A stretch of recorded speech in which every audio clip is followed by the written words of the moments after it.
दोस्तों, क्या आप जानते हैं 2005 में स्थापित सेनेथल टेक्सटाइल्स लिमिटेड पॉलिएस्टर और कॉटन यार्न की प्रमुख निर्माता कंपनी है। कंपनी 14 देशों में एक्सपोर्ट, 925 डिस्ट्रीब्यूटर्स और 45,000 प्लस SKUs के साथ यह ऑटोमोबाइल्स और हेल्थ केयर और कंस्ट्रक्शन इंडस्ट्रीज में भी अहम भूमिका निभा रही है। इसकी सस्टेनेबल और इनोवेटिव प्रोडक्ट्स ने इसे टेक्सटाइल इंडस्ट्री में एक अलग पहचान दिलाई है। यह पॉलिएस्टर यार्न और कॉटन यार्न की प्रमुख निर्माता कंपनी है। इसका बिजनेस 3 प्रमुख वर्टिकल्स में बटा हुआ है, जैसे polyester yarn products, cotton yarn products and technical textiles और इंडस्ट्रियल उपयोग के लिए यार्न। कंपनी की अचीवमेंट्स की बात करें तो Welspun India and Techno Sportswear आदि इसके प्रमुख क्लाइंट्स हैं और इसकी मैन्युफैक्चरिंग यूनिट सिलवार में है और इसका पूरी तरीके से इंटीग्रेटेड मैन्युफैक्चरिंग प्लांट है और कंपनी की अनुभवी मैनेजमेंट टीम है।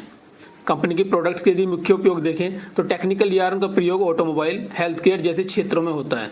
चलिए इस आईपीओ से जुड़ी हर जरूरी जानकारी को समझते हैं। तो दोस्तों, वीडियो में लास्ट तक बने रहें और डेली ऐसे ही IPO, grey market premium, GMP, market updates and Nifty bank Nifty timely updates के लिए हमारे इंजीनियर ट्रेड चैनल को सब्सक्राइब जरूर करें, ताकि शेयर बाजार से जुड़ी हर अपडेट आपको सबसे पहले मिल सके।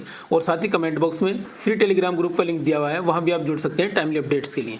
तो एज पर DRHP जो कंपनी ने सेबी को सबमिट की है, उसके अकॉर्डिंग यदि देखें, कंपनी की आईपीओ डेट देखें तो आईपीओ ओपन हुआ था 19 दिसंबर 2024 को और क्लोज हो जाएगा 23 दिसंबर 2024 को क्लोज हो जाएगा। लिस्टिंग डेट अभी आगे हम देखने वाले हैं। फेस वैल्यू कंपनी की 10 पर शेयर है, जिसका बेनिफिट आपको मिल सकता है फ्यूचर में स्प्लिट के थ्रू। और प्राइस बैंड की यदि बात करें, लोअर प्राइस बैंड 305 रुपये है, अपर प्राइस बैंड 321 रुपये पर शेयर है और आईपीओ में अप्लाई करते टाइम 321 रुपये सेलेक्ट करना होगा। लॉट साइज की बात करें तो एक लॉट में 46 शेयर होंगे। टोटल इशू साइज 350 करोड़ का आईपीओ साइज है। फ्रेश इशू साइज कंपनी का 400 करोड़ का फ्रेश इशू साइज है। ऑफर फॉर सेल रहेगा 150 करोड़ का ऑफर फॉर सेल है और कंपनी की लिस्टिंग है BSE और NSE दोनों पर होने वाली है। ये share holding pre issue and share holding post issue quantity रहने वाली है। ये प्री इशू क्वांटिटी है, ये पोस्ट इशू क्वांटिटी रहने वाली है। आईपीओ रिजर्वेशन की यदि बात करें तो एंजल इन्वेस्टर को 30% शेयर ऑफर किए गए हैं, QIB को 20% शेयर ऑफर किए गए हैं, NII और HNI को 15% शेयर ऑफर किए गए हैं, बिग NNI को ग्रेटर देन 10 लाख वालों को 10% शेयर ऑफर किए गए हैं, स्मॉल NNI को लेस देन 10 लाख वालों को 5% शेयर ऑफर किए गए हैं और रिटेलर्स को 35% शेयर ऑफर किए गए हैं। टोटल देखें तो कंपनी 100% शेयर अपने ऑफर कर रही है। आईपीओ का टेंटेटिव शेड्यूल देखें तो आईपीओ ओपन डेट 19 दिसंबर 2024 थी। आईपीओ क्लोज डेट 23 दिसंबर 2024 रहने वाली है। बेसिस ऑफ अलॉटमेंट, जिनको अलॉटमेंट मिलेगा 24 दिसंबर 2024 को अलॉट हो जाएगा। इनिशिएशन ऑफ रिफंड, जिनको लॉट साइज नहीं मिलेगा उनका पैसा रिफंड हो जाएगा 26 दिसंबर 2024 को।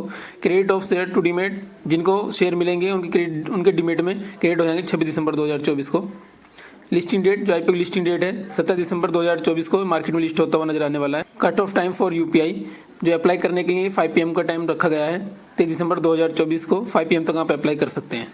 आईपीओ के लॉट साइज की बात करें, कौन कितने लॉट के लिए अप्लाई कर सकता है, किसको कितने लॉट मिल सकते हैं, तो रिटेलर मिनिमम 1 लॉट के लिए अप्लाई कर सकते हैं, जिसमें फंड की जरूरत रहेगी 14,766 रुपये। रिटेलर मैक्सिमम 13 लॉट के लिए अप्लाई कर सकते हैं, जिसके लिए फंड की नीड रही है 1,91,958 रुपये। स्मॉल HNI मिनिमम 14 लॉट के लिए अप्लाई कर सकते हैं और स्मॉल HNI मैक्सिमम 67 लॉट के लिए अप्लाई कर सकते हैं, जिसमें फंड की नीड रहेगी 2 लाख रुपये से 10 लाख रुपये। बिग HNI मिनिमम 68 लॉट के लिए अप्लाई कर सकते हैं, जिसके लिए फंड की नीड रहेगी मिनिमम 10 लाख रुपये। कंपनी की प्रमोटर होल्डिंग यदि देखें तो प्रमोटर्स के पास अभी 100% शेयर हैं। अब share holding post issue IPO के बाद देखते हैं इसका कितना रहने वाला है। कंपनी की फाइनेंशियल रिपोर्ट देखें, फंडामेंटल्स कंपनी कैसे हैं, तो 31 मार्च 2022 का डाटा है, ये 2023 का डाटा है, 2024 का डाटा है और ये कुछ क्वार्टर का डाटा है 30 दिसंबर 2024 तक का। तो इसको देख कर आप कंफ्यूज मत होना। तो पूरा डाटा ईयरली बेसिस पर दिया हुआ है, ओनली यही कुछ क्वार्टर का डाटा है। तो यदि कंपनी के एसिड्स की बात करें तो कंपनी के एसिड्स कंटिन्यू बेसिस पर बढ़ते हुए नजर आ रहे हैं। एसिड्स कंपनी के इंप्रूव कर रहे हैं। और रिवेन्यू की बात करें, कंपनी रिवेन्यू अच्छा जनरेट कर रही है। रिवेन्यू कंपनी कंटिन्यू बढ़ता हुआ नजर आ रहा है। कंपनी रिवेन्यू की बात करें तो कंपनी रिवेन्यू अच्छा जनरेट कर रही है।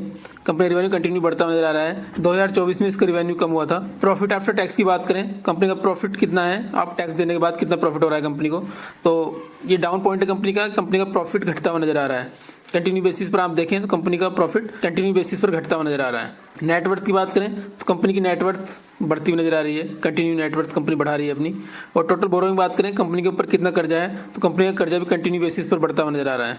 दोस्तों, कंपनी का डेवास ग्रे मार्केट प्रीमियम देखें तो ग्रे मार्केट प्रीमियम एक इंडिकेटर होता है जो इंडिकेट करता है कि मार्केट की लिस्टिंग किस साइड होने वाली है। और ग्रे मार्केट में फिक्स नहीं होते, मार्केट सेंटीमेंट के अकॉर्डिंग चेंज होते रहते हैं। यदि मार्केट सेंटीमेंट अच्छे होते हैं, पॉजिटिव साइड होते हैं, तो ग्रे मार्केट प्रीमियम बढ़ने के चांसेस होते हैं। यदि मार्केट सेंटीमेंट डाउन साइड होते हैं तो ग्रे मार्केट प्रीमियम घटने के चांसेस रहते हैं। तो ओनली ग्रे मार्केट प्रीमियम को देख के आप किसी भी आईपीओ में अप्लाई करने का प्लान ना करें। कंपनी पूरी रिसर्च करें, उसके बाद ही प्लान करें। तो यदि कंपनी का लेटेस्ट ग्रे मार्केट प्रीमियम देखें तो 40 रुपये पर इस ग्रे मार्केट प्रीमियम चल रहा है। 22 दिसंबर 2024 का डाटा है। और यदि एस्टीमेट लिस्टिंग प्राइस की बात करें तो 12.46% का अपसाइड लिस्टिंग गेन मिलता हुआ नजर आ रहा है। तो 21 दिसंबर 2024 का डाटा देखें तो 40 था, अभी देखा जाए तो ओवरऑल यहाँ पर अभी सस्टेन किया हुआ है 40-45 की रेंज में। और जो आईपीओ की ओपनिंग थी 19 दिसंबर 2024 को मार्केट सेंटीमेंट अच्छे थे, तो अभी ये 70 रुपये पर ट्रेड कर रहा था इसका ग्रे मार्केट प्रीमियम। तो ये आईपीओ भी 24 को क्लोज होने वाला है, तो अभी देखते हैं इसमें कितना और उछाल या डाउनफॉल आता है, उसके अकॉर्डिंग ही आईपीओ में अप्लाई करने का प्लान करेंगे। दोस्तों यदि आईपीओ का सब्सक्रिप्शन स्टेटस देखें तो 20 दिसंबर 2024 तक का डाटा है। यदि क्यूआईबी का डाटा देखें 0.1 टाइम क्यूआईबी ने सब्सक्राइब किया है और एनएनआई ने 1.61 टाइम सब्सक्राइब किया है और बिग एनएनआई ने 0.89 टाइम सब्सक्राइब किया है। स्मॉल एनएनआई ने 3.05 टाइम सब्सक्राइब किया है, मतलब 3 गुना ये सब्सक्राइब कर चुके हैं small NNI. Retailer 2.32 time subscribe किया है, मतलब 2.5 गुना ये सब्सक्राइब कर चुके हैं। और टोटल ये देखें तो 1.53 टाइम सब्सक्राइब हो चुका है, मीन्स 1.5 गुना ज़्यादा सब्सक्राइब ये हो चुका है 20 दिसंबर 2024 तक। यदि आईपीओ के एप्लीकेशन की बात करें 2,83,449 एप्लीकेशन इनको रिसीव हो गए हैं। अभी 24 दिसंबर तक देखेंगे क्यूआईबी का कैसे डाटा रहता है। यदि क्यूआईबी अपनी प्रेजेंस इसमें बढ़ाते हैं, मतलब क्वालिफाइड इंस्टीट्यूशन बायर इंटरेस्ट इसमें ले रहे हैं, तो अच्छा लिस्टिंग गेन मिलने के चांसेस बढ़ जाएंगे। कौन से 2 आईपीओ न्यू मार्केट में आए हैं, यदि उनके ऊपर नजर डालें तो अवांश फाइनेंस आईपीओ न्यू कंपनी में जल्दी लिस्ट होने वाला है और इंडो फार्म सेकंड आईपीओ ये मार्केट में न्यू आया है जो 31 दिसंबर 2024 से ओपन होने वाला है। तो दोस्तों क्या सनातन टेक्सटाइल लिमिटेड आईपीओ का बिजनेस मॉडल और ग्रोथ स्ट्रेटजी लंबे समय में मजबूत रिटर्न दे पाएगी और क्या यह टेक्सटाइल सेक्टर में अपने कंपटीटर्स को मात दे सकेगी? इस आईपीओ को लेकर आपकी क्या राय है? अपनी राय कमेंट बॉक्स में कमेंट करके जरूर बताएं। और आईपीओ में अप्लाई के लिए यदि आपने अभी तक डीमेट अकाउंट ओपन नहीं किया है तो डिस्क्रिप्शन एंड कमेंट बॉक्स में इंडिया बेस्ट डीमेट अकाउंट के लिंक दिए हुए हैं, वहां से आप अपना फ्री डीमेट अकाउंट ओपन कर सकते हैं और बेहतरीन आईपीओ में अप्लाई करके अपने अलॉटमेंट चांसेस को बढ़ा सकते हैं और लिस्टिंग गेन का बेनिफिट उठा सकते हैं।